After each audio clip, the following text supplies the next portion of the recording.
Siguiendo con las clases de reumatología, hoy día vamos a ver infecciones en general. Vamos a partir con infecciones de articulaciones periféricas, artritis séptica, y posteriormente infecciones en columna vertebral en general. Para esto se requiere haber pasado idealmente por microbiología. Me contaron que ya lo hicieron. Infectología lo ven más adelante, ¿cierto? ¿Qué cosa? Infectología más adelante.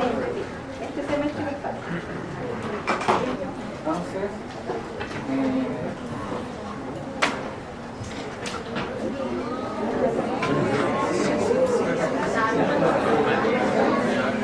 lo que pasa es que vamos a ver fotos.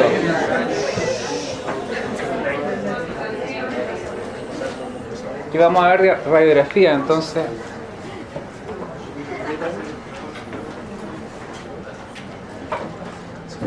Bueno, ¿qué es una artritis séptica? Es una manifestación de una infección en el medio articular.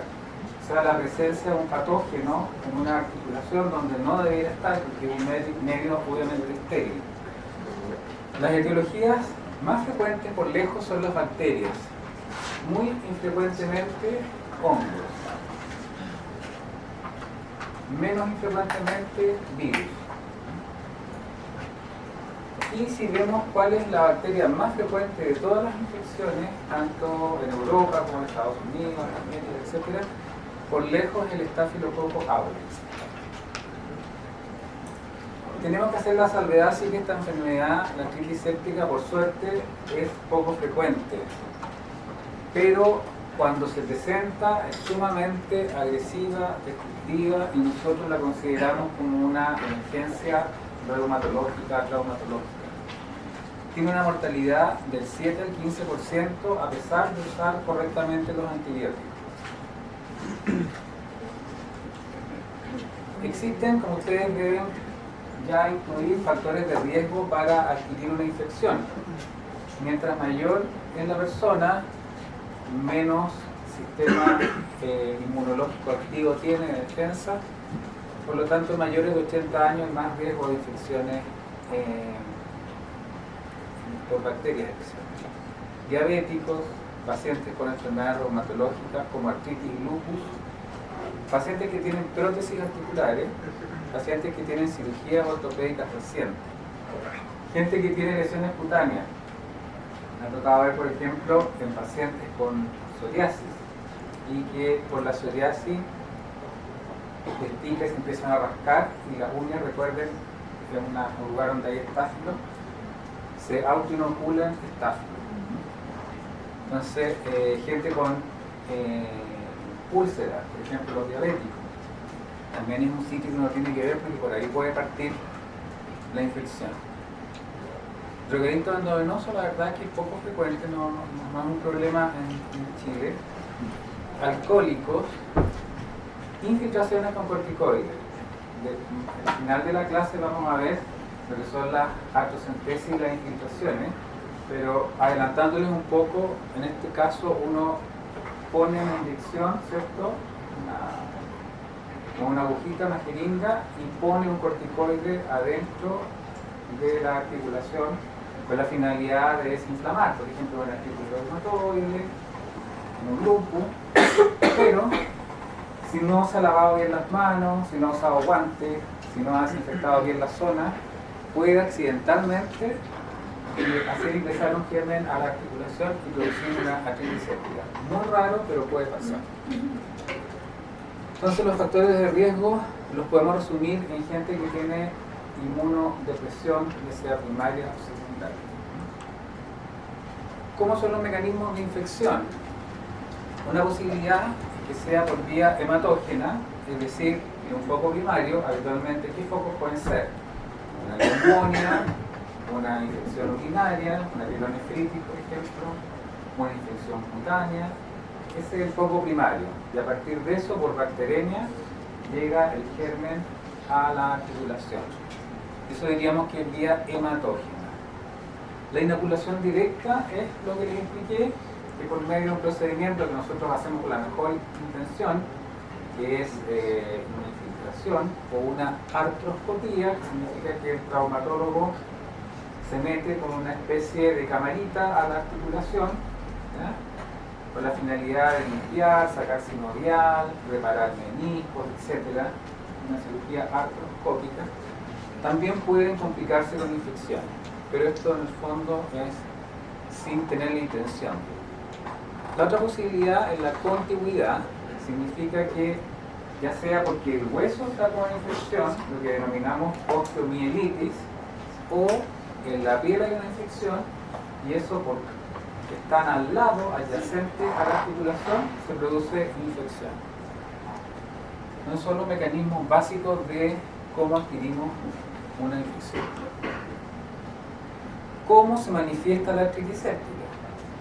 Acá es bien difícil diferenciarlo, sobre todo en pacientes que ya tienen una artritis. Por ejemplo, un paciente con artritis reumatoide siempre va a tener crisis inflamatoria, ¿ya? O sea, puede tener la rodilla inflamada de repente, las muñecas inflamadas, las metacarpofalángicas, interfalángicas proximales, ¿cierto?, inflamadas. Entonces hay que diferenciar si esto es parte de la enfermedad o es una artritis infecciosa. Si la persona no tiene artritis y se le inflama una rodilla, por ejemplo, un tobillo, bruscamente es más fácil porque no tiene nada, no tiene antecedentes. Pero habitualmente se produce en gente que tiene dañada previamente la articulación, en un 50% de los casos. Entonces, ¿qué diríamos de la artritis séptica? Es de comienzo agudo, no tan hiperagudo como les expliqué en la primera clase, que es el caso de la gota, que es hiperagudo. En esto es agudo, o sea, se toma sus días por lo menos. Y por lo general, recuerden, esto es monoarticular. La artritis infecciosa compromete por lo general una sola articulación. Raras veces, en un 20%, puede comprometer más de una, especialmente cuando estamos hablando de inmunodeprimidos. Pero si les preguntan cuál es el compromiso numérico de la artritis séptica, una sola articulación. Eso es la regla por lo general. La inflamación se acompaña de intenso dolor al movilizar. O sea, cuando uno tiene una paciente con una artritis reumatoide activa, cuando la mueve, al paciente le duele, ¿cierto?, pero no grita. En cambio, con la artritis séptica, uno mueve la rodilla y el paciente grita. Entonces, sencillamente es un dolor tremendo, ¿no? La otra cosa importante que hay, marcado eritema. La piel se ve súper roja, muy roja. Tanto así que cuando la artritis séptica pasa, tanto que se inflama la piel que se descama. Hay una descamación de la parte superficial de la piel por una tremenda inflamación. Entonces, fíjense también en lo rojo que esté la articulación. Otra cosa importante es que hay síntomas sistémicos. Como es una infección, hay bacteremia, no solamente en la rodilla, ¿cierto?, sino que por muchos otros órganos. La persona puede tener fiebre y compromiso del estado general. Puede tener fiebre, puede tener calofrío. El calofrío es la sensación como de tiritones, ¿cierto?, antes de que venga la fiebre, con sensación de frío, que no es otra cosa que la bacteremia, el tránsito de gérmenes por la sangre. eso produce calofrío. Y la fiebre posteriormente. Entonces, una forma de saber que hay algo infeccioso es que produce calofrío, ¿ya? A diferencia de otras enfermedades que solo producen fiebre. Este dato ya se los di. En la mitad de los casos, la artritis séptica va a ir a instalarse en un terreno que está dañado, ¿ya? En una articulación previamente dañada. Y esta otra cosa muy importante, ojo con los pacientes muy inmunodeprimidos. Y estos pacientes no van a expresar mucho los dolores, no van a expresar la fiebre, no van a expresar los calofríos, porque no tienen cómo expresarlo, ya que el sistema inmune está tan bajo que no expresan mayormente inflamación. Por lo tanto, acá hay que ser muy mal pensado en pacientes con inmunodeprimidos, sea por fármaco o en forma natural. ¿Cuáles son las articulaciones que por lo general vemos mayormente comprometidas? Lejos la rodilla, ¿ya? Con artritis séptica, los codos también, los tobillos, los hombros, caderas y la sacroiliaca. Como ustedes ven, hay algunas que son muy fáciles de acceso, como las rodillas, como los codos, tobillos, etc.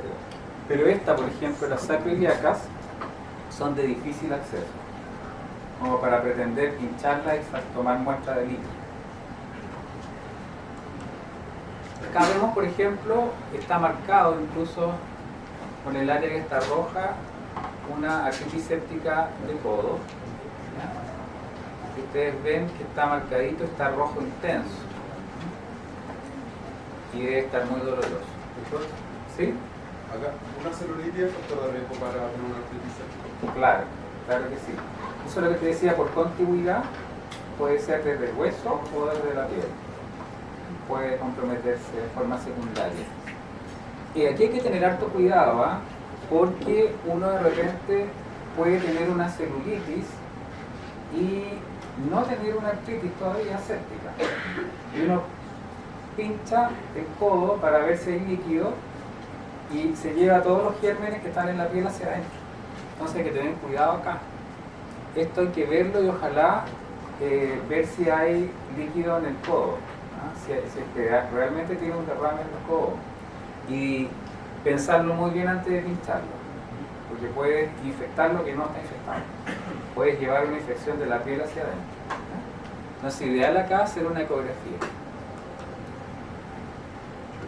La clasificación general de la artritis séptica, esta clasificación es vigente, en la que se ocupa, pero cada vez se ocupa menos, porque cada vez por lo menos en los países occidentales hay menos artritis gonocócica.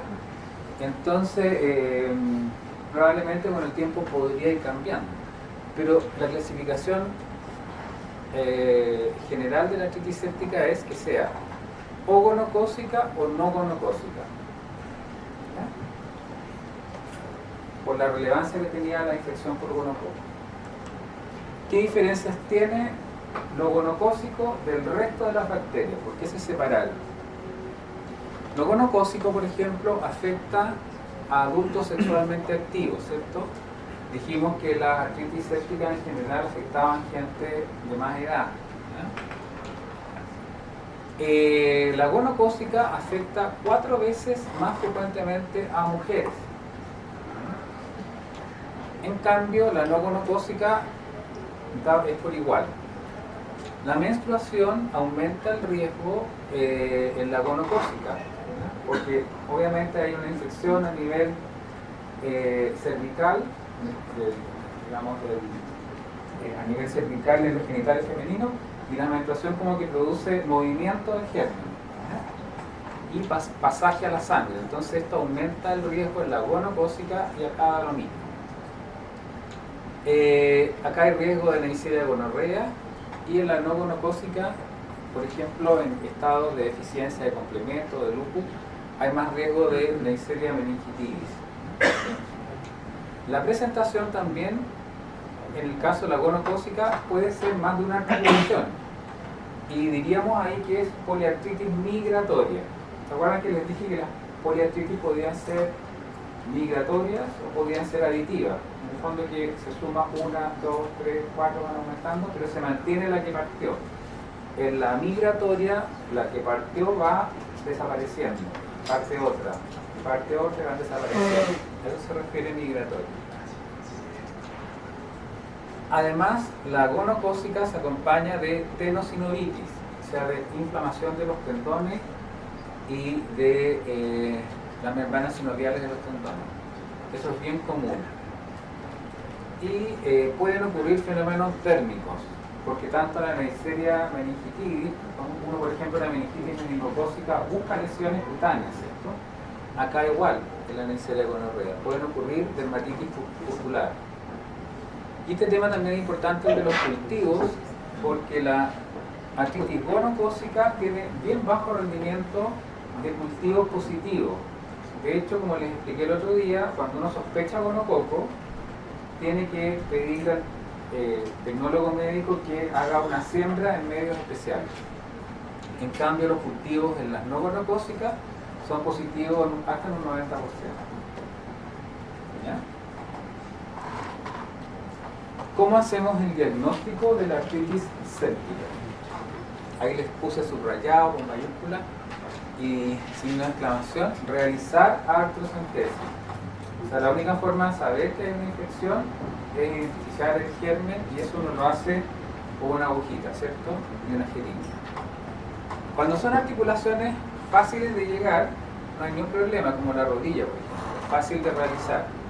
Pero hay otras articulaciones donde no, como la sacroiliaca. Entonces ahí uno puede ir guiado por escáner o guiado por ecografía. Tobillo, por ejemplo, de repente es difícil. Codo también puede ser difícil. Entonces, uno puede ayudarse con el radiólogo para funcionar. El líquido articular que nos va a dar una artritis séptica es un líquido tipo 3, que es séptico, ¿cierto? Vamos a tener más de 50.000 leucocitos, y de estos, más del 90% van a ser polimorfos nucleares. O sea, una gran cantidad de células inflamatorias. Siempre solicitar un gram y un cultivo. ¿Ya? ¿Por qué es importante solicitar un gram? ¿Quién me puede decir? Pero el estafilococo igual lo vas a identificar en el cultivo. El gramo al tiro va a ver si es que hay... Esa es la respuesta. Porque con el gram nosotros tomamos la muestra del líquido articular, la llevamos al laboratorio, inmediatamente vemos si crece algo, si hay algo, y nos va a decir esto es un germen gram positivo o gram negativo. Y si es gram positivo nos va a decir este es un gram positivo en cadena o en racimo. ¿Ya? ¿Cómo debiera ser el estáfilo? En racimo. ¿Ya? En racimo. Por eso es importante el gram. ¿Ya? Y el cultivo se puede demorar hasta 48 horas. Entonces nosotros no podemos tener al paciente esperando sin antibiótico 2 días. Si yo les dije que estaba en una urgencia reumatológica, cuando cualquier segundo que perdamos, cualquier tiempo que perdamos, es cartílago menos, hueso menos. Si el gram sale negativo en el sentido que no hay, ¿Sí? descarta una artritis. No, hay que partir igual, y vamos a ver cómo, en forma empírica.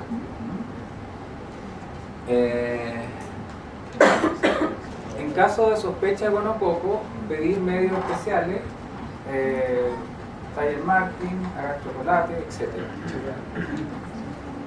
Pedir PCR y VHS van a estar elevados, ¿cierto? Por lo tanto, que estén elevadas la VHS y la PCR nos ayuda, pero no es diagnóstico, en el fondo nos ayuda el diagnóstico diferencial, porque una artritis reumatoide, como les comenté la otra vez, también puede tener VHS y PCR alta, entonces no nos ayuda a discriminar. ¿Qué nos ayuda a discriminar? La desviación izquierda de una leucocitosis. Por ejemplo, si yo tengo una artritis supuestamente séptica y tengo 12.000, más, pongamos 16.000 leucocitos, con una franca desviación izquierda, 70% por ejemplo de baciliforme. yo voy a decir, ya, esto es una infección. Hay desviación interna, leucocitosis. ¿Ya?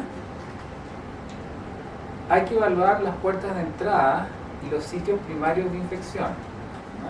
O sea, buscar en el paciente, revisar la piel, revisar entre medio de los espejos en los que revisar al paciente por delante y por detrás, auscultarlo, escuchar el corazón, etc. Hacer un examen completo para ver de dónde pudo haber partido esta infección. Como son estáfilos audios en el fondo, recuerdan ustedes que en endocarditis es uno de los principales gérmenes productores de endocarditis. Por lo tanto, si estamos pensando en una artritis séptica por estáfilo, y aunque no sea por estáfilo, hay una bacteremia, tenemos la obligación de descartar una endocarditis bacteriana. Y eso se hace con una miocardio, ¿cierto? Ojalá transesofágica. Y especialmente si el paciente me dice, sabe doctor, yo tengo como antecedente una valvulopatía aórtica o mitral. Yo ya sé que tiene una válvula dañada y ese es un sitio ideal para que un germen se aloje, ¿cierto? Entonces acuérdense de la importancia de una endocarditis en este contexto. Hay una I antes de eso. Imágenes. ¿Sí?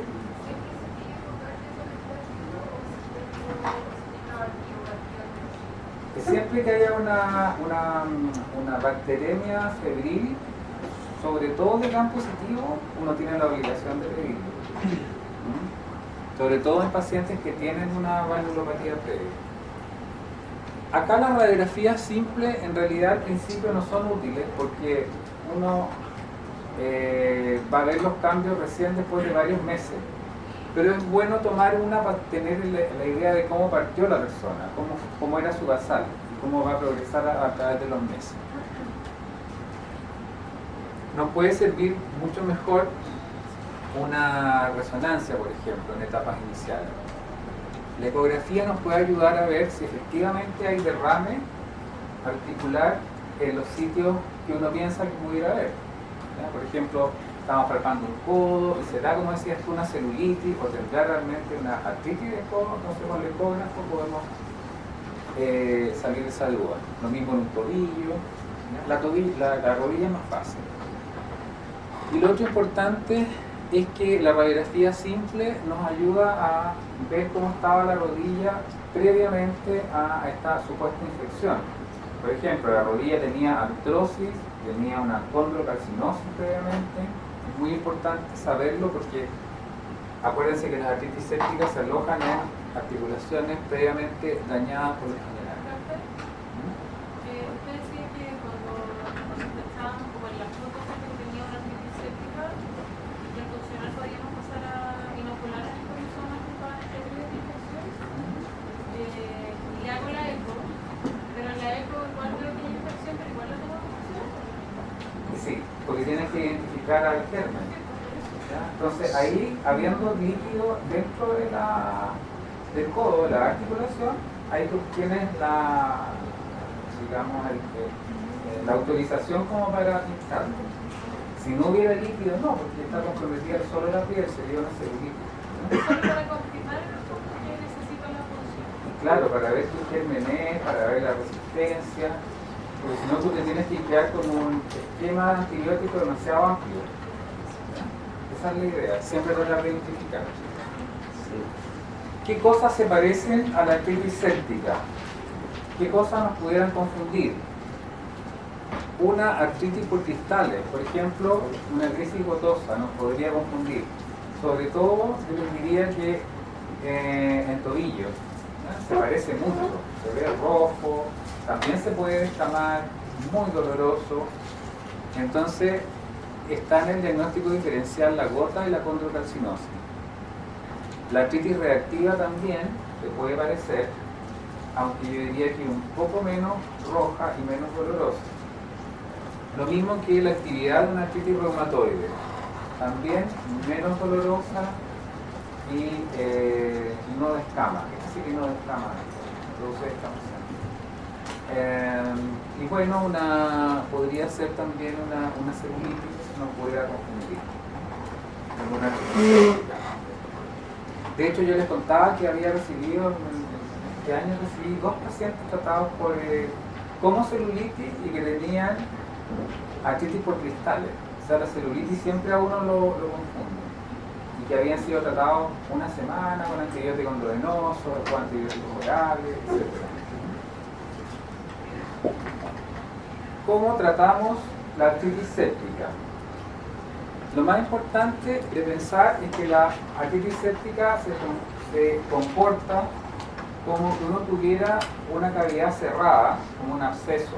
Por lo tanto, la llegada de los antibióticos no es tan buena si uno solamente da antibióticos. Lo mismo que pasa con los abscesos, uno puede dar muchos antibióticos, pero el absceso está como cerrado, está como encapsulado. Lo mismo acá, por eso es importante el drenaje. O sea, limpiar esta articulación, sacar lo que está infectado. Lo que hacíamos hace varios años atrás en los hospitales, especialmente cuando no teníamos artroscopía, cuando no existía, era limpiar la articulación a punta de jeringazo.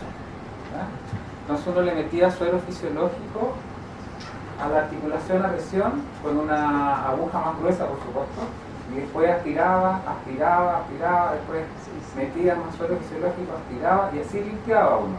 ¿Ya? Estoy hablando cuando yo hice la beca medicina interna, más o menos. Entonces, ¿qué hacía uno? Todos los días iba a limpiar la articulación y tomaba muestras de líquido. Obviamente que el líquido articular tenía que ir disminuyendo en el número de leucocitos, o sea, cada vez tenía que ser menos inflamatorio.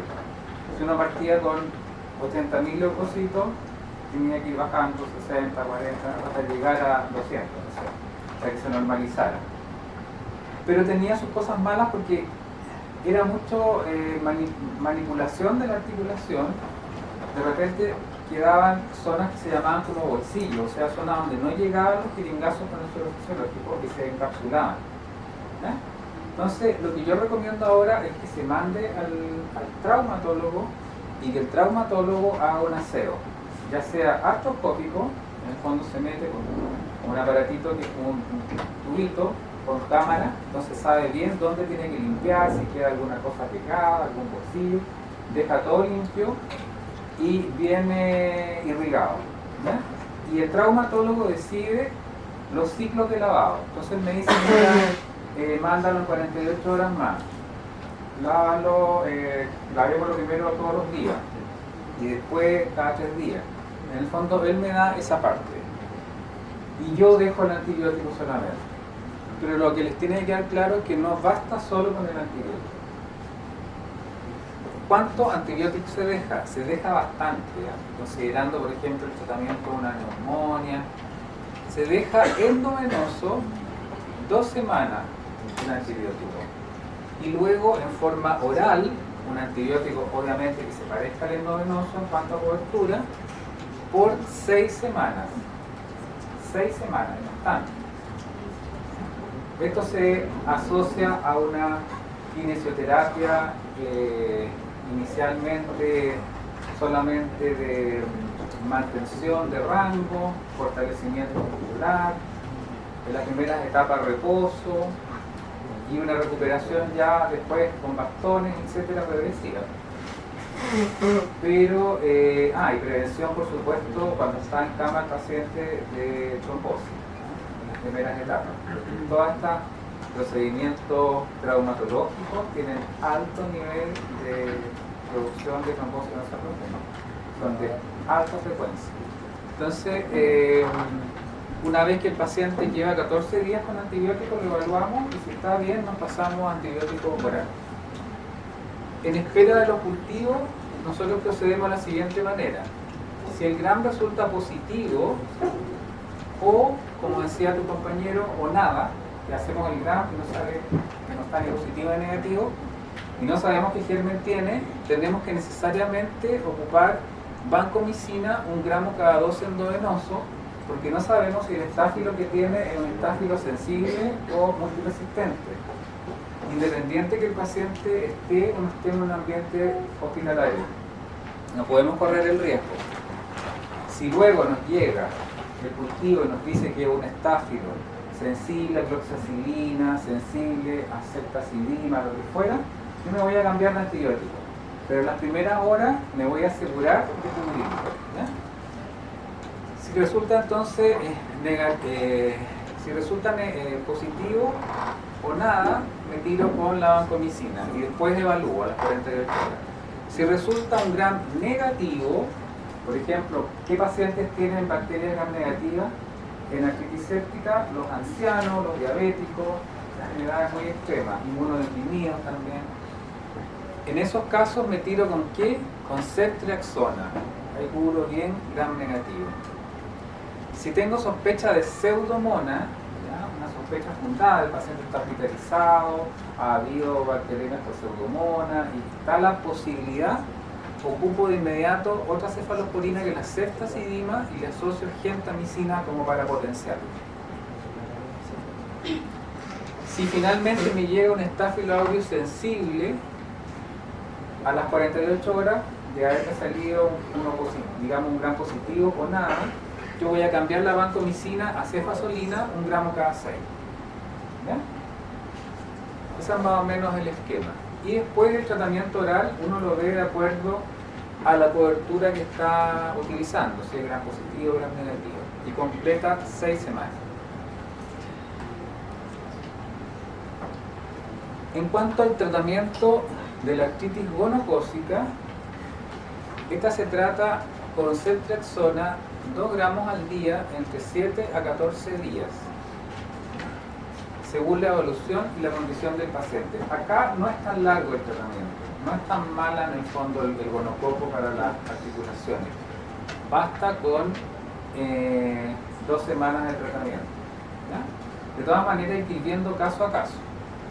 Igual es recomendable hacer lavado y drenaje de la articulación, no tan frecuente como las anteriores.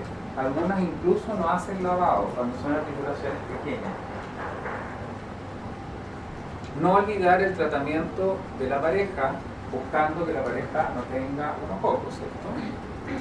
Y se asume que si el paciente es portador de gonococo, lo más probable es que también sea portador de clamidia.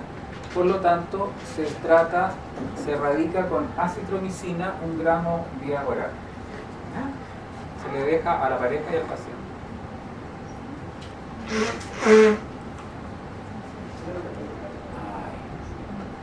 ¿Les queda alguna duda esta primera parte? ¿Verdad? Por una sola vez. Sí, 1 gramo por una vez. Acitromicina 1 gramo por una vez. Con eso se muere la clamidia. Sí.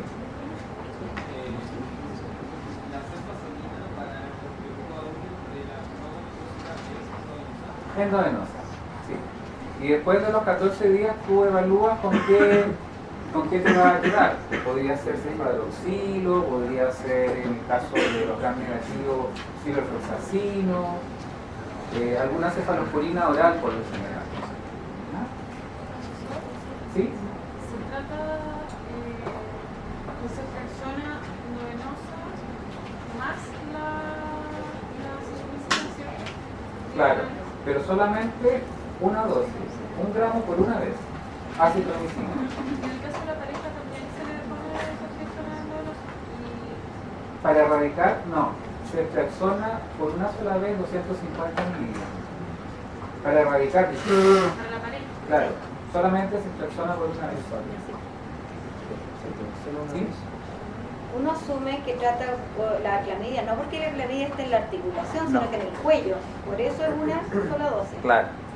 Uno trata en el fondo, Útero. claro, uno trata la clamidia como para erradicar, para aprovechar de erradicar, en el fondo que lo más probable es que si te agarraste un gonococo, te agarraste una clamidia, o sea, lo más frecuente. Por una cosa estadística. La ceftriaxona para la pareja es endovenosa. Puede ser intramuscular, pero duele como caballo. Es mejor que sea por una vez nomás y nada más, para erradicar. Lo que me gustaría que les quedara claro acá, porque esto no es algo que ustedes tengan que dominar al 100% en cuanto al tratamiento. Me interesa que les quede claro que la crisis séptica es monoarticular, que es una emergencia reumatológica, por lo tanto, si ustedes están en un consultorio, en una urgencia, y tienen una cosa parecida a esto, ustedes tienen que derivarla y ver a quién se la derivan. ¿Ya? El ideal en estos casos, por el hecho de que hay que lavar y drenar, es derivar a un traumatólogo. ¿Ya? Derivar a un traumatólogo, ver cuál es su red de derivación y rápidamente derivarlo al traumatólogo. ¿Y el tratamiento se puede hacer ambulatorio o a veces hay que hospitalizar?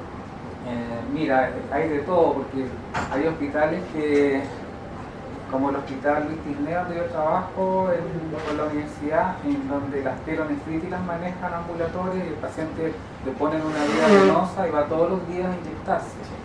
¿Ya? Está la posibilidad, es un poquito engorroso, si el paciente se va a cuidar la vida o no, fija, entonces hay su riesgo, pero se puede hacer ambulatorio en su casa. ¿Por qué el tratamiento de la artritis gonocócica se relaciona con clamidia y no, por ejemplo, con algún virus de transmisión sexual? ¿Por qué solo con clamidia y no con retrovirales? Sí, o sea, la idea, como les dije, creo en la primera clase, es si tú tienes un paciente con una infección por gonococo o tienes un paciente con clamidia, es siempre pedir toda la batería de exámenes de transmisión sexual. O sea, no solamente, esto es por convención, más que nada. Pero no es por, acá tú pudieras pedir todo, HIV, VIH, VRL, todo. ¿Ya? O sea, si un paciente tiene gonococo, hay que pedirle de todo. Porque el riesgo es igual para HIV, VRL, etc. Así. ¿Ya? Entonces, esto es por convención. No es una cosa de... yo creo que debe ser porque es tan fácil de tratar que en el fondo se trata inmediatamente. 2 pastillitas de 500. ¿Alguna otra pregunta? La artrocentesis me pregunta quién la hace. Que esté capacitado en el fondo, si ustedes lo aprenden como médicos generales, pasaron por 7º año en su internado, o pasaron por algún electivo contra una enfermedad, si ustedes se sienten capacitados, la pueden hacer ustedes, no hay ningún problema.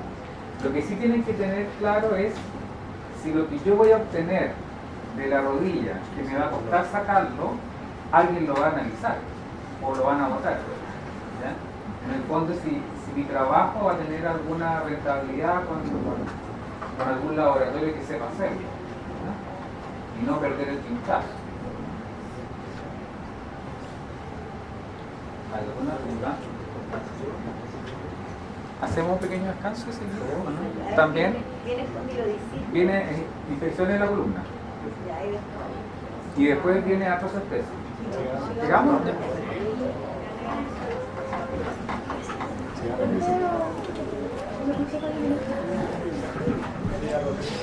Tenía castigado. ¿Ah? Estaban castigados. En el intermedio.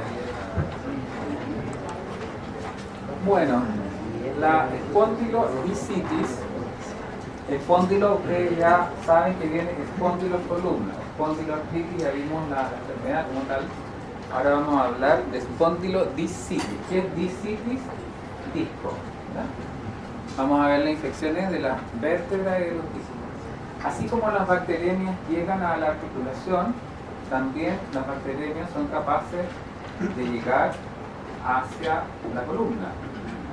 Y aquí sí que es grave porque la columna está súper escondida, difícil de abordar, no podemos meter una aguja excepto nosotros y pinchar, es más compleja la cosa. Entonces, ¿cómo se define? Como la infección de uno o de más cuerpos vertebrales y de los discos adyacentes. Por lo general, la infección se produce en una vértebra, en la plataforma inferior de esa vértebra, y en la vértebra que está debajito, en la plataforma superior. ¿Ya? Y ese compromiso afecta al disco que está entre medio. ¿Por qué es esto? Porque la circulación terminal de las vértebras, al llegar a la columna, ¿cierto?, se divide en dos. Una patita se va para la vértebra de arriba y otra hacia abajo. Entonces, por eso no es raro ver que siempre las espondilodicitis son de dos vértebras y el disco entre medio, ¿ya? Por una razón anatómica, de drenaje arterial. Es una enfermedad muy infrecuente, ¿ya? Nosotros la vemos bastante muy a lo lejos. Depende mucho de a qué se dedique el hospital. Si hay mucha cirugía de columna, por ejemplo, pudiera haber más infecciones. Esta sí que tiene mayor incidencia en hombres, sobre todo mayores de 50 años. Nuevamente, el 50% de los casos son producidos por Staphylococcus aureus, igual que las artritis ciáticas. Otros menos frecuentes, infecciones por gram negativos, por tuberculosis, hongos y brucelosis. ¿Ya? Entonces, muy importante acá preguntar por antecedentes de tuberculosis, porque generalmente se ve en las cuadros de reactivación de la tuberculosis. Y en cuanto a la brucelosis, también es importante ver dónde ha vivido el paciente. Donde se ve más brucelosis en la zona de la Patagonia, ¿cierto? Coyhaique, Punta Arenas, esa zona tiene más brucela.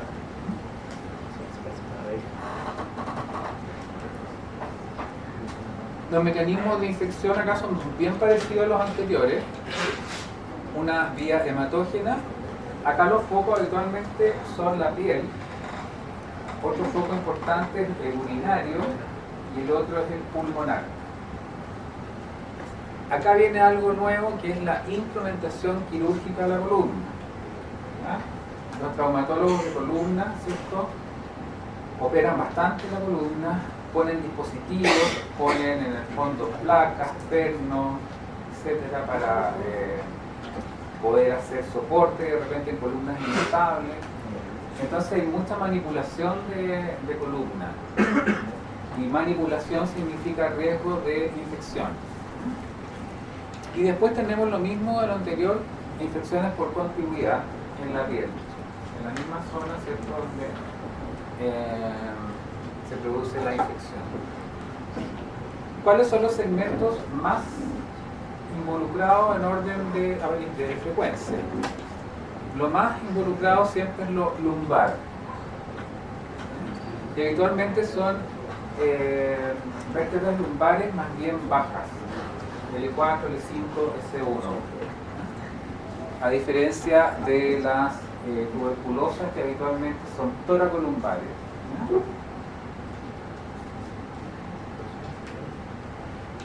Después tenemos las torácicas, y las menos comprometidas son las vértebras cervicales. Acá está lo que les había explicado de la circulación, que se bifurca, y por qué se compromete siempre dos vértebras y un disco en el medio. Acá vemos en esta zona, si ustedes se fijan, tenemos una plataforma que está destruida, no está bien, la cortical no está mantenida, esta también está destruida, no se ve bien su borde, y la columna está un poquito cifótica también. Hay disminución del espacio entre las vértebras. Rarefacción es esta cosa que se ve como poco nítida de los cuerpos vertebrales. Con el tiempo, las artritis sépticas evolucionan con grandes osteocitos que unen las vértebras que están afectadas. En el fondo del cuerpo como que se defiende, y para tratar de unir estas vértebras que quedan inestables, les crea como una protección con osteocitos que las contienen. ¿Ya? Acá se ve muy bien una espondilodicitis, compromiso de vértebras y el disco. Y si usamos resonancia magnética, mucho mejor. Acá vemos, ¿cierto? Todo esto blanco es que hay gran cantidad de edema óseo, ¿ya? y ahí se ve gran cantidad de destrucción de huesos, erosiones. El disco ya voló, ahí no se ve. El disco se ve así, ¿cierto? Blanquito, ahí está destruido. Y ya puede haber compresión, esto es la médula espinal, puede haber compresión medular. Entonces, es importante pedir imágenes para eso. ¿Cómo lo define el paciente? Sí, lo define como un intenso dolor, más o menos de instalación insidiosa, no es brusca, y que empeora con la movilización, empeora al moverse. ¿Ya? ¿Y cómo lo podrías pesquisar tú? ¿Cómo se le ocurre que uno podría pesquisar una espondilodicitis? Bueno, en el examen físico. Percutiendo las vértebras. Percutiendo las vértebras. ¿Se acuerdan el video que uno hacía así? Bueno, uno lo hace así para estar jugando. Todo tiene una razón. Cuando uno percute vértebra por vértebra, está viendo si hay una vértebra que esté fracturada, que esté infectada, etc. Tú le vas a hacer así y el paciente va a gritar. Justo en la vértebra, puntualmente la que tiene comprometida. ¿Ya? Así que no se olviden de eso. ¿Ya? Muy buena tu pregunta cuanto a la semiología. ¿Ya? El tratamiento de esto es bastante parecido a lo anterior. Hay que tener cuidado, sí, en estos casos, en ver si hay complicaciones de la espondilodicitis. ¿Qué complicaciones pueden haber? Pueden formarse abscesos, por ejemplo. ¿Ya? En el fondo está la infección y se forma una colección y ese absceso puede hacerse rebelde al tratamiento antibiótico. ¿Ya? O puede haber inestabilidad de columna y compresión de la médula. ¿Y cómo lo podríamos ver en el examen físico? Con alteraciones, ¿cierto?, de la movilidad y la sensibilidad de las extremidades inferiores y en el peor de los casos, por ejemplo, con un síndrome de cauda-equina, donde además hay una anestesia en silla de montar en la zona del perineo. ¿Ya? Entonces hay que estar siempre pensando en las posibles complicaciones. Para eso es importante las imágenes, la resonancia idealmente, para ver en el fondo si necesitamos hacer una intervención quirúrgica. Lo otro importante es que aquí sí que hay que evitar, hay que hacer reposo en cama por lo menos unas 2 semanas, porque si estamos de pie, estamos cargando las vértebras, que están inflamadas, que están infectadas y que están a punto de quebrarse. Entonces la persona tiene que estar en reposo, por lo menos unas 2 semanas, hasta que eso se estabilice con analgésico, antibiótico y con terapia física, pero de movilización del resto de la articulación. Cuando levantamos al paciente, tiene que usar un corsé, ¿no?, que es una especie como de chaleco grueso que a uno le impide que doble la columna, ¿no?, con unas barritas laterales. Entonces, hay que irse con cuidado con la columna. Acá sí que hay que tratar de lograr cultivar el germen, porque nos vamos a embarcar en un tratamiento largo. El tratamiento dura al menos 6 semanas endovenoso. ¿Ya? Recuerden que en el otro eran 2 semanas endovenoso, acá son 6 semanas endovenoso. ¿Cómo podemos identificar germen en este caso? ¿Cómo se le ocurre? Punción lumbar, no porque significaría que el germen pasó ya al líquido cefalorraquídeo y ese paciente estaría en serio problemas. Pero ¿cómo lo haría?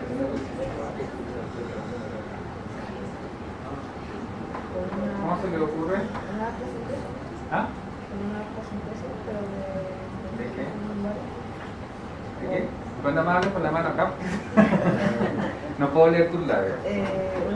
Una artrocentesis, pero de la articulación que se ve afectada. Pero es súper chiquitita, es una cosa pero mínima. Pero con apoyo ecográfico. Está el hueso está infectado y está empezando a lesionarse. ¿Cómo lo podemos hacer? Ya, ¿y cómo le harían eso?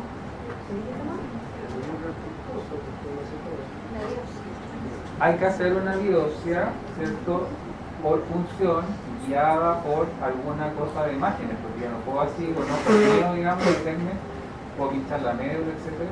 Guiada por escáner, por una posibilidad, punción del hueso, guiada por escáner, o de frentón, mandarlo a pabellón y el cirujano toma una muestra en pabellón del hueso y si queda algo de disco del disco, ¿verdad? Y ahí yo voy a poder identificar el germen, porque si no, me voy a embarcar en un tratamiento súper largo con un esquema antibiótico súper amplio, ¿ya? Si yo le dejo vancomicina a un paciente 6 semanas, ¿qué problemas puede tener? ¿Ah? ¿Le va a morir la pensión? No. Se le va a morir. Le puede dar cambio en el cuerpo y la ¿Cuál seleccionaron los resistentes? A eso, lo de seleccionar resistencia es como para las comunidades, como a largo plazo.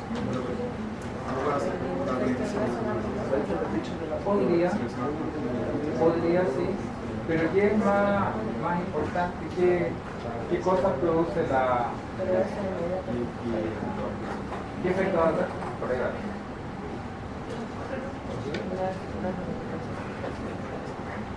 No es conveniente usar tanta porque estamos usando 2 gramos de vancomicina, que es necrotóxica.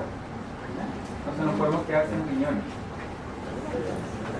Si lo usamos tanto tiempo, sobre todo en personas, estamos hablando que son personas mayores, entonces podemos dejar a los pacientes sin riñones por tratarlo. Entonces, por eso hay que tratar de afinar bien el germen y a ese germen combatirlo. ¿Qué ocurre por lo general?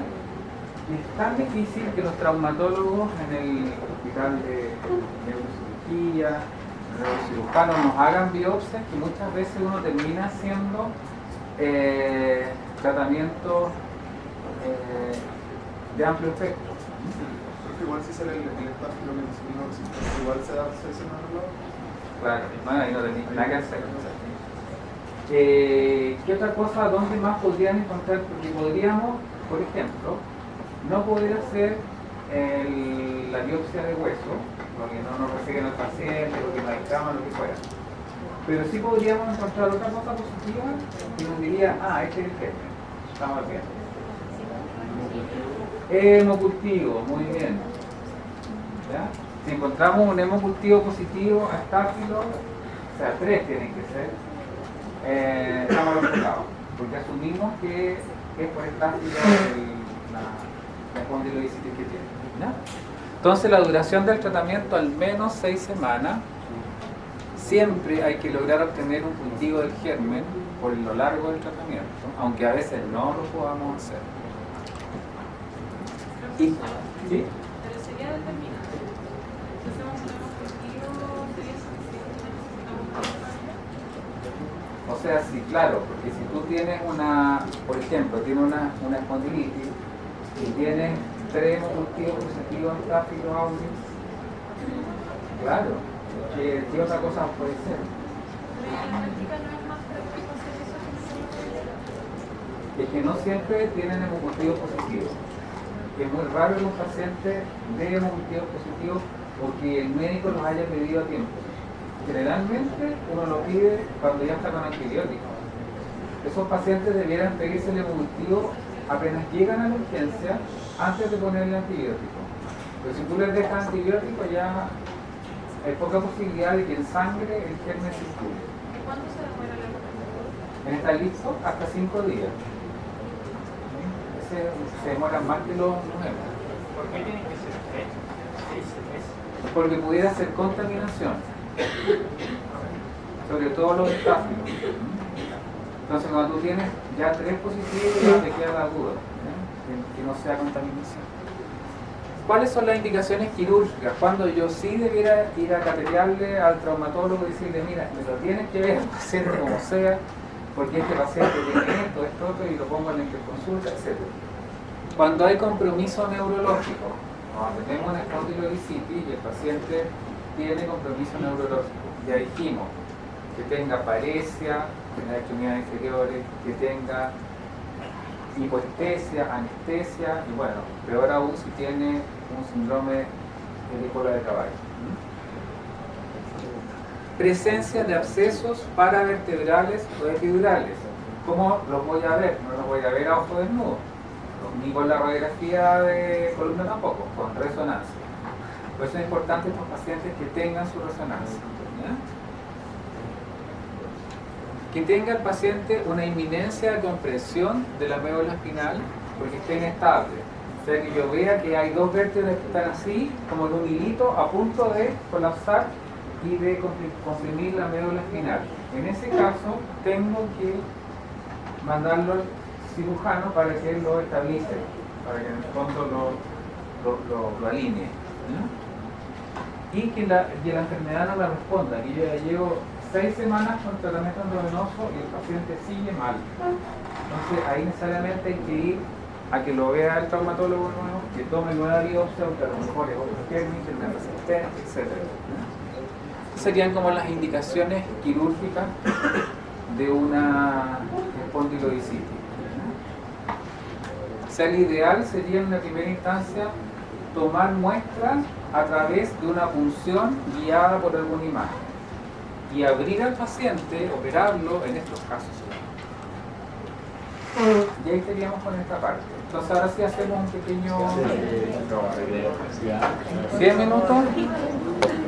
Sí, porque yo no puedo acelerar nada.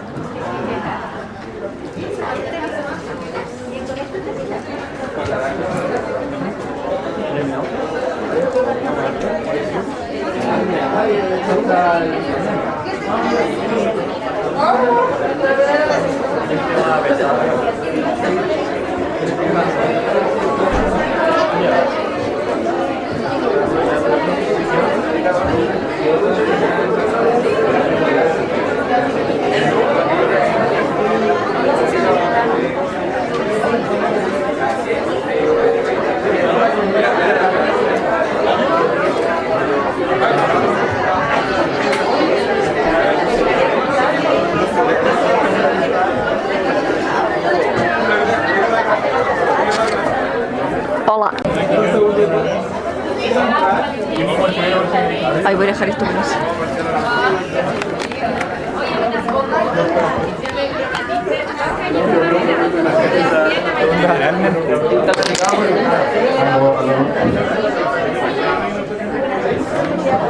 Bueno, vamos a seguir con la última clase. Les recuerdo que esta semana tenemos un mini test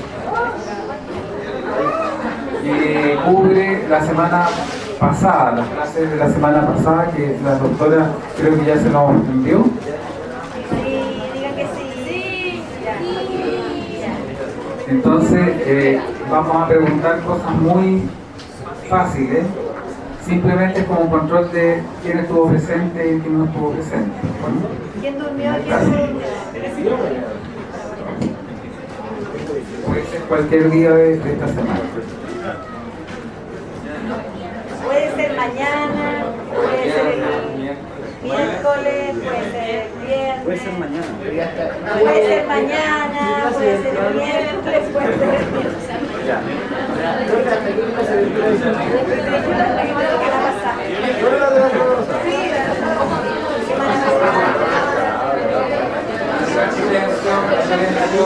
Silencio. Silencio. Ya. Así salimos más temprano, si te cae bien. Bueno, mencionamos, ¿cierto?, la actocentesis en todo este tiempo que estuvimos hablando, tanto de las artritis sépticas, especialmente la artritis reumatoide, las artritis proxietales. Muchas veces es necesario hacer este procedimiento. Me contaba la doctora que en el campo clínico que ustedes tienen van a tener a futuro la posibilidad de hacer actocentesis. Así que lo ideal es que practiquen.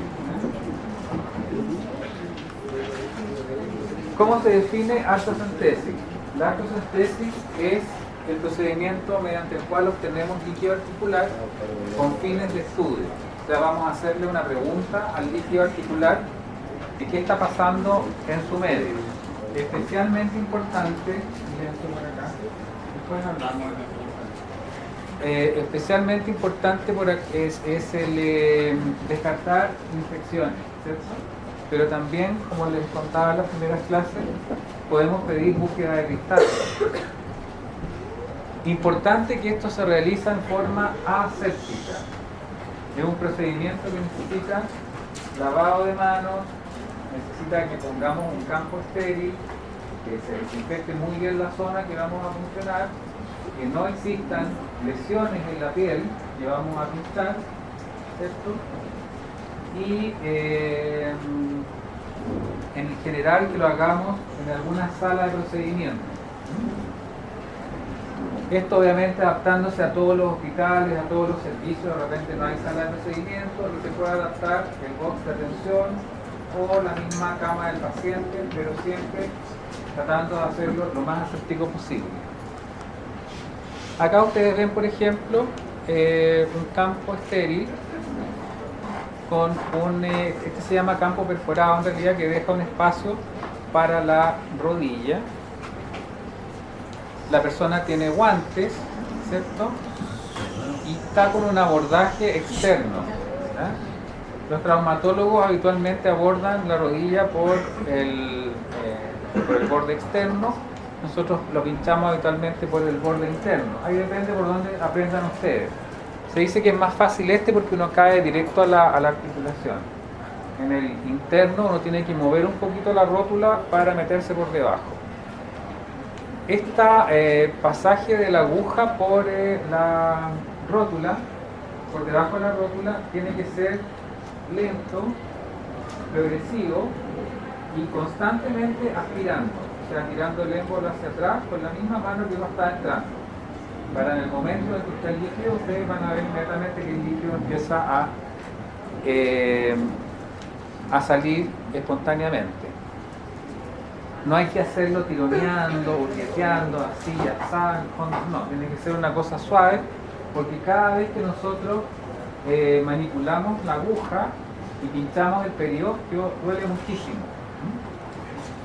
Tampoco es muy conveniente, porque la gente dice, ¿y doctor no va a usar anestesia? La verdad es que no, porque duele más el pinchazo de la anestesia que lo que uno va a hacer, ¿ya? Entonces, no se usa anestesia. Alguna gente pone aerosoles de anestesia que se ocupan para los jugadores de fútbol, por ejemplo, pero la verdad es que no es necesario si uno lo hace bien, si uno lo hace seguro. ¿Por qué no es bueno poner, por ejemplo, lidocaína, que es un anestésico? Resulta que uno va a anestesiar la zona y va a meter la lidocaína en el medio articular, y después cuando aspire para buscar cristales, la lidocaína también tiene cristales. Entonces uno podría confundir los cristales de la lidocaína con los cristales de ácido monosódico o de pirofosfato de calcio.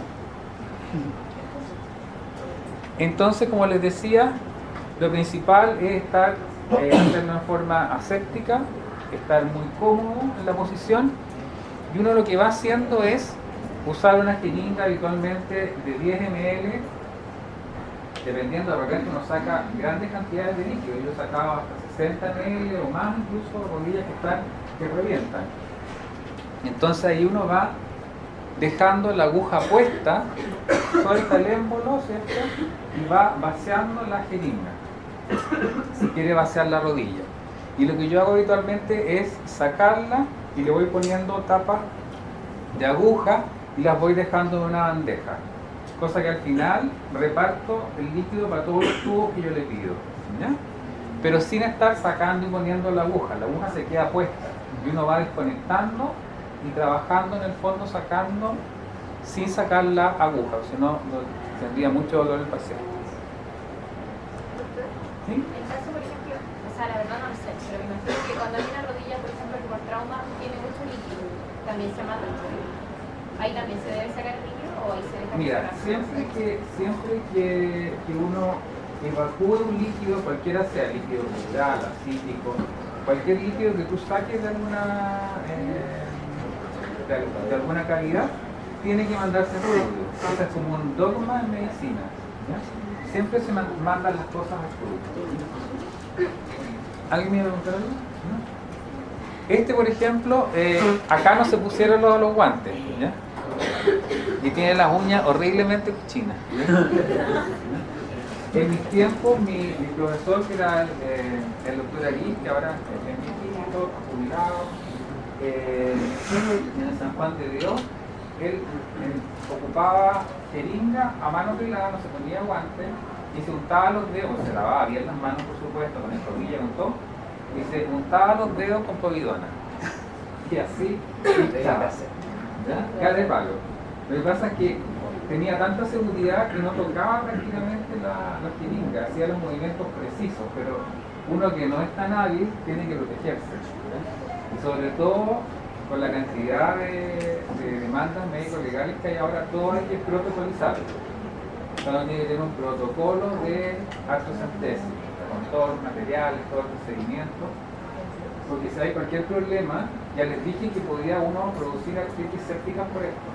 Entonces hay que estar bien resguardado.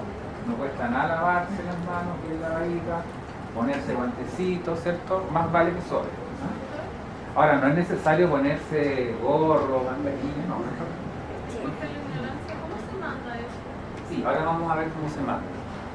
Esto se les quería mostrar por los dedos. Eso no se hace. ¿Ya? ¿Y cómo describirían el color del líquido? Es un líquido turbio. Turbio significa que uno no puede leer a través del líquido. Si tú pones un diario detrás de la jeringa, no vas a ver nada. Ahora, lo que decía, lo que preguntabas tú, ¿qué pedimos del líquido? Vamos a pedir varios tubos. La enfermera nos va a decir, doctor, ¿y qué examen le pido con estos líquidos? Y ahí ustedes tienen que saber. Entonces le van a pedir un estudio de Gram. Eso va en un tubo estéril, habitualmente un tubo rojo. Los tubos tienen colores. Y por algo son los colores de los tubos, no es que le pongan distintos colores, son universales. ¿Ya? El Gram habitualmente va en un tubo rojo estéril, ¿ya? Que no tiene nada dentro. Después, el cultivo corriente, ¿dónde lo ponemos? En un frasco de hemocultivo pediátrico, porque se ha visto que el crecimiento de las bacterias es mejor en un matraz de hemocultivo que tiene medios de crecimiento a ponerlo en un tubo estéril sin nada. ¿Ya? Es por una cosa de bacteriología. Entonces estos frascos son de 5 ml. Después pedimos un recuento diferencial celular. ¿Ya? Este recuento diferencial va en otro tubo y este tubo tiene anticoagulante, se llama ERTA. ¿Para qué lo ponemos con anticoagulante? Porque si no las células se nos pegarían todas. No podríamos hacer recuento celular. Ese tubo habitualmente es de color lila. ¿Verdad? Después pedimos un físico químico, que acá, ¿qué nos mide? En el fondo nos mide glucosa, pH, y en la persona vemos el aspecto del líquido, si es un líquido filante o no filante. Eso habitualmente van en un tubo verde. ¿Ya? ¿Ah? No, ustedes aquí las enfermeras saben. Las enfermeras van a saber. Se los digo como por dato de curiosidad. No, para la prueba no. Díganme el color del tubo, no. Nunca tan mal. Ya. Y después viene un tubo donde yo pido búsqueda de cristales. Otro tubo. Fíjense la cantidad de tubos. Y ese tubo es un tubo que no puede llevar anticoagulante. Porque si lleva heparina o extra, se me va a confundir con el cristal de la heparina. Entonces es un tubo que viene sin nada. No es necesario que sea estéril, ¿no? Porque queremos ver cristales.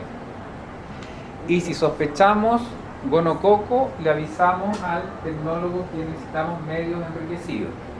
Y habitualmente lo que hace él es tomar una gota del tubo de Gram y la pasa a este. Entonces son varios tubos. Entonces no se les puede olvidar qué cosa es importante acá, el pedir el recuento diferencial celular, pedir el Gram, pedir el cultivo y pedir la búsqueda de cristales. Dependiendo de dónde estén ustedes, La búsqueda de cristales no se las van a hacer a veces, porque depende del tecnólogo que tenga el entrenamiento para ver cristales. Entonces a veces van a perder el tiempo, ¿ya? Con la búsqueda de cristales. Entonces pregunten primero si que lo hacen, porque se requiere un microscopio especial de luz polarizada y compensada, ¿ya? Acá están los líquidos. Yo les corregí esto que aparecen ahora con el tipo arriba, que esta línea no estaba. Entonces la primera columna es del tipo 1. Es un líquido que tiene menos de 2000 glóbulos blancos, claro, amarillo, transparente, con viscosidad alta. El líquido sinovial es viscoso. Uno deja caer una gota desde la jeringa y cae filante, ¿ya? Como si fuera almíbar. Eso es lo normal. Cuando el líquido está inflamado, cae gota a gota, como si fuera en el fondo, como si fuera nada, como si fuera gota a gota. Después, glóbulos, dijimos cultivo negativo, por supuesto. El coágulo de mucina firme, en el fondo, coagula rápidamente. ¿Y qué ejemplos tenemos de este líquido tipo 1? La artrosis y los traumatismos. Es un líquido con pocos glóbulos blancos. Y acá vienen los dos líquidos como que son los que, con los que trabajamos en las enfermedades reumatológicas, que es el tipo 2 y el tipo 3. El líquido tipo 2 es el inflamatorio, el que es de la artritis reumatoide, del lupus, de los cristales, etc. ¿Ya? Es un líquido con de 2.000 a 50.000 leucocitos y más del 50% de polimorfos nucleares. Es un líquido que ya la filancia está disminuida, es un líquido gota a gota y que lo vemos en este tipo de enfermedades. El líquido tipo 3 es el líquido séptico. Fíjense que tiene más de 50.000 leucocitos y más de 95% de polimorfos nucleares. Este habitualmente nos va a dar un cultivo positivo y la viscosidad es bajísima, ¿ya? Es como agua prácticamente. Y el líquido tipo 4 es el líquido hemorrágico, ¿ya? Que lo podemos ver en algunas coagulopatías como la hemofilia, en traumas, neoplasias, etc. Pero los más importantes que tienen que aprender son estos dos tipos, que son los más habituales. Vamos a ver entonces algunos casos para ver si nos orientamos. Este primer líquido es un líquido turbio, ¿ya? Cae gota a gota, tiene un recuento de 30.000 leucocitos con un 85% de polimorfos nucleares.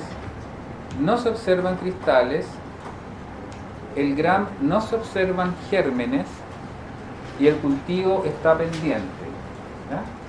¿Qué tipo de líquido parece? Tipo 2, ¿cierto? Ejemplos de este líquido tipo 2: artritis reumatoidea, lupus, gota, pelvispondilopatía. Vámonos al líquido. Bueno, ahí están las preguntas: ¿cómo clasificaría? Y menciono. Líquido tipo 2. Este líquido es transparente, filante, tiene 800 leucocitos, ¿ya? No se observan cristales, en el GRAM no se detectan gérmenes y el cultivo está pendiente, ¿ya? ¿Cómo clasificarían este líquido? Tipo 1, ¿cierto? Un líquido no inflamatorio. ¿Y en qué enfermedades podríamos encontrarlo? En artrosis o en trauma, ¿ya? Más que nada para ver si entendieron. Vamos bien. A ver, líquido tipo 3. Este es un líquido turbio, también cae gota a gota, es aguachento. Tiene justo en la quemada 50.000 leucocitos, pero tiene 90% de polimorfos nucleares. En el GRAM no se identifican gérmenes. El cultivo está pendiente porque les dije que se demoraba el cultivo de repente 48 horas. Y en la búsqueda de cristales nos aparece urato monosódico. Primero, ¿qué tipo de líquido es? Tipo 3. ¿Ya? Un líquido... No, este es el tipo 2. Tipo 2. Porque es un líquido inflamatorio.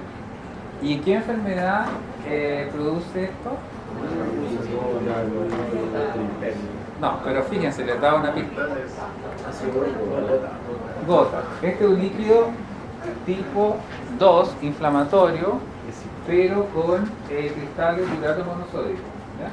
Se puede confundir con un líquido tipo 3 séptico porque es muy parecido. Se fijaron que tiene 50.000 leucocitos. Yo he visto incluso gotas con 80.000 leucocitos, ¿ya? Pero no les quise poner más arriba el rango hasta 100.000, porque lo que aparece en los libros es 50.000. Entonces, cuidado con el líquido de la gota y de la controcarcinosis, que se parece mucho a la artritis séptica. Acá la diferencia la da la presencia de urato monosódico, identificación de cristal. Líquido tipo 4, acá tenemos un líquido turbio, también aguachento, pero fíjense el recuento de leucocitos, 90.000, y tiene 98% de polimorfos nucleares, o sea, está prácticamente lleno de polimorfos. En el GRAM observamos gérmenes GRAM positivos en racimo, y el cultivo está pendiente. Entonces, ¿qué número de líquido es? ¿Qué tipo? Tipo 3 séptico, ¿cierto? El 3 es séptico. ¿Y qué germen probablemente es? Staphylo aureus, ¿cierto? Gran positivo en racimo. Y el cultivo obviamente está pendiente. Creo que esa es la última. Tipo 4. Ya. ¿Alguna duda con respecto a esto?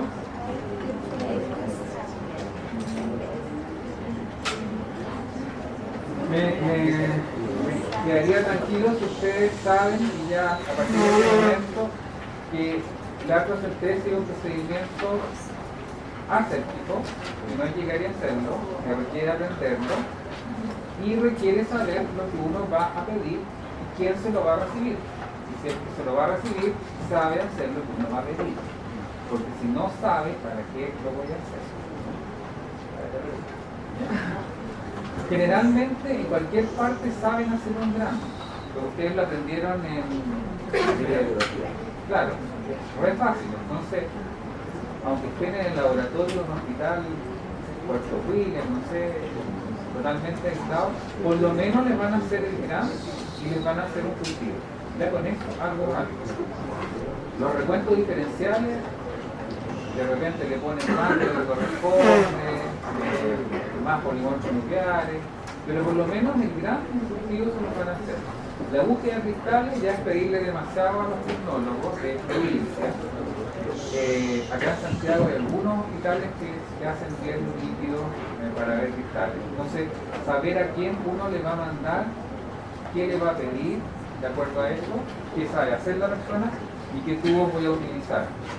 Entonces, tratar de ver dónde uno está trabajando. Y si de repente que se le pide al médico general que haga, por ejemplo, me llega un paciente a la atención primaria, yo sí o sí le tengo que hacerlo actos entre sí, o lo puedo derivar bajo sospecha de Sí, alguna claro. patología. Si tú tienes alta sospecha de una crisis séptica y está en un ambiente de consultorio primario, tienes que derivarlo.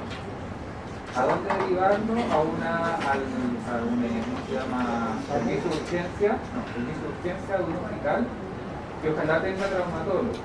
Por ejemplo, el hospital donde yo trabajo, el Luis Jiménez, no tiene traumatólogo, pero el hospital Salvador sí tiene traumatólogo. Porque no te lo va a resolver otra persona, porque hay que lavarlo. Ahora, ¿valdrá la pena que tú lo pintes? No, no vale la pena. Porque ¿dónde lo vas a mandar? ¿Quién te lo va a hacer? Reconocer. Solo reconocer, no. Empezar con antibióticos en médico general tampoco.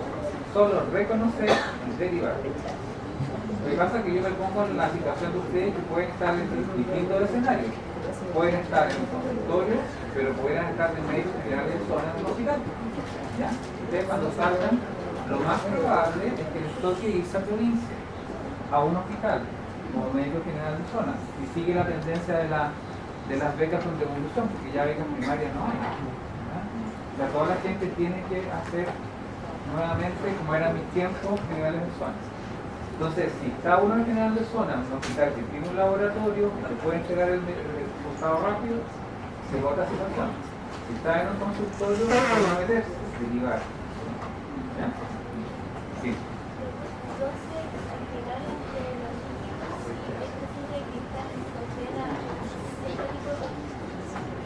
Inflamatorio, claro. El tipo 3 solamente es séptico, infeccioso. Tipo 3, infeccioso. Tipo 2, inflamatorio.